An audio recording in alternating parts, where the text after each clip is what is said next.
Bank robbers, getaways, and hideouts. That's a normal Saturday night special for me. Speaking of Saturday Night Special, it's top 10 historical dishonorable families in history. Wow. Number 10, Bonnie and Clyde. It probably doesn't get any more infamous and more literal than a crime family when talking about Bonnie and Clyde. They were married, they were husband and wife, makes sense. Part of the gangster era in the 1930s America, Bonnie and Clyde were some of the worst crooks you could come across. Responsible for jailbreaks, bank robberies, unaliving police, and just looking nasty while doing it. A real sweet couple. Their days of crime came to an end when police finally caught up with a young dangerous couple and welcomed them with a barrage of bullets. Bonnie and Clyde were not great actors, but after that they did a great Swiss cheese impression. Fought the law, and the law won. Number 9, the Winter Hill Gang. One of the most successful organized crime groups in American history, the Winter Hill Gang was actually a team of a bunch of Boston area crime groups. The Irish-American group ran around all over Goodwill Hunting Stopping Ground and were best known for fixing horse races. The gang was famously taken over by James J. Whitey Bulger, who is just an absolutely lovely person. We should just tell him to go watch that movie with Johnny Depp. What's it called? That movie, you know, it's that one. Yeah. I don't remember what it's called. Apparently he does a really good job. The gang disbanded in the late 90s-ish, or at least as far as I know. Number 8, Lucchese Family. This is a list of the worst and most dishonorable families, so there was a good chance that La Cosa Nostra was going to show up here. Organized crime is nothing new in America. Cities like New York and Chicago have a beautiful Italian-American culture, but also the Mafia. Don't forget, they're there too. One such is the Lucchese family. The same one featured in Goodfellas. Now go see that movie, that's a classic. I know the title of that one, go see that one, it's a good one. The family was responsible for enough crimes to make the rap sheet wrap around your head twice. Most famously, however, was the Lufthansa heist. A heist at JFK Airport back in 1978, stealing an estimated $5.7 million. Now remember, keep your mouth shut and never rat on your friends. Number 7, Camorra. Everyone always talks about Italian-American families, but never forget about the motherland. 1, because they are still around to hurl meatballs at you, if you do, and 2, the meatballs they toss you are the kind you ain't coming back from. The most successful of the Italian mob families, the Camorra has been around since back in the 19th century, just like awkward first dates. In modern times, they pull in around $4.9 billion per year from all kinds of illegal enterprises, from trafficking firearms to extortion. They got their start offering protection services in the 1800s during Italy's violent political struggles, and they've been killing it ever since. It's kind of a bad joke. Number 6, the Jesse James Gang. The real-life Wild Wild West bank robber, the man, the myth, the literal legend, Jesse James. Every cowboy stereotype fits here. Facial hair? Check. Rough and rugged persona? Check. Robbing and looting with your favorite pair of 6-shooters? Checkerino. That's right, neighbor. No stagecoach was safe, no lady and her baubles were safe. That wasn't until a man named Robert Ford shot Jesse James. However, I'm of the notion that just because you shot Jesse James, that don't make you Jesse James. Hence why I didn't know who Robert Ford was until I made a very savvy Google search. But we've all heard of Jesse James though, haven't we? Strange how that works. Number 5, the Medellin Cartel. You ever seen Narcos? Okay then, moving on to the next point. I'm just kidding. Pablo Escobar, Colombia. The Medellin Cartel was a joint operation between multiple different Colombian traffickers and was in business from 1972 to 1993 in a huge amount of territory.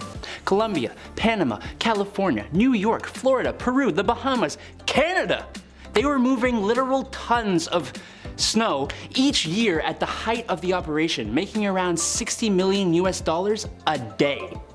A day.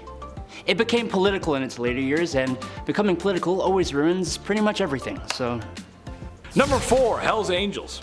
As a large white dude, there's something that happens to us when we reach middle age. We get bigger, the bellies hang a little lower, hair grows silver and thinner. Our skin begins to darken from years of neglect and binge drinking in the sun, while tanning with cigarettes.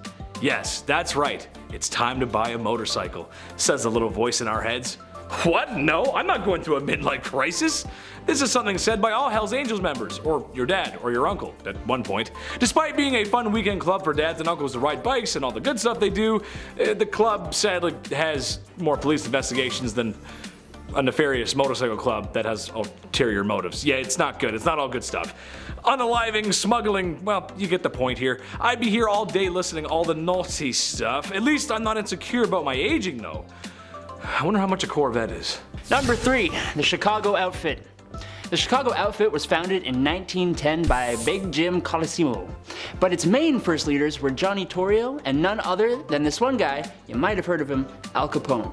When they first cropped up, the South Side Gang was fighting gang wars over distribution of alcohol during the Prohibition, but they've moved on to bigger and better things. You know, cheerful stuff like loan sharking, illegal gambling, extortion, political corruption, and that kind of wholesome activity.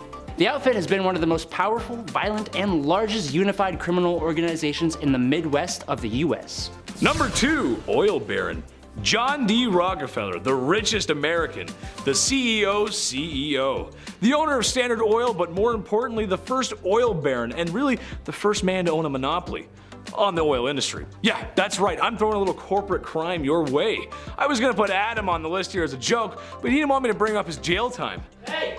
Nah, I'm just kidding. He didn't go to jail, but he should be arrested though. For being so gosh darn cute, right? Anyways, all joking aside, John D. Rockefeller's wealth was impressive. Today, with inflation, it would sit somewhere in the hundreds of billions. My God. Yes, the family still has the wealth, and no, sadly, I'm not related. Why I bring him up is because laws were created after this manipulation of the oil industry, and the reasons for is absurd wealth. They were created because of him. That's insane. Dude's got a whole square in New York. I can't even afford a closet at those prices. Oh man, someone adopt me. Number 1, the Kray Twins. Reggie and Ronnie Kray. It's the Kray Twins, innit? These identical twin brothers were the heads of crime in the East End of London, England in the 1950s and most of the 1960s. They were intermingled with politicians and entertainers through their nightclubs. People like Frank Sinatra and Judy Garland. With friends like that, you're bound to be a celebrity yourself. That doesn't seem helpful though when it comes to being a criminal though, especially when one of you is literally insane. The Kray Twins ran the organization known as the Firm, which was involved in crimes like armed robbery, arson, protection rackets, and assault. All the stuff that Andrew does in his spare time. Hey! I am being held against my will. Please call the authorities. Just kidding, he's great, he's great. He's great. Hey, what's that, the end of the video? Hey, forget about it. Okay. I've been your host, Big Ched. Oh, and I've been Adam Andrews. I don't have a cool nickname. Make sure to like, comment, and subscribe here at Bumblebee if you don't want to sleep with the fishes. Check out our socials in the description, and until next time, stay sweet, my little honeybees. Bye. The Camorra has been around since back in the 19th century, just like awkward first dates. I don't know, Andrew made me say that. Hey! Okay. Taller. Dude, shut the f up, dude. I'm not tall, right, dude? Wouldn't it just be so nice to be a stay-at-home dad? Like, oh, I wish. I wish. Goals.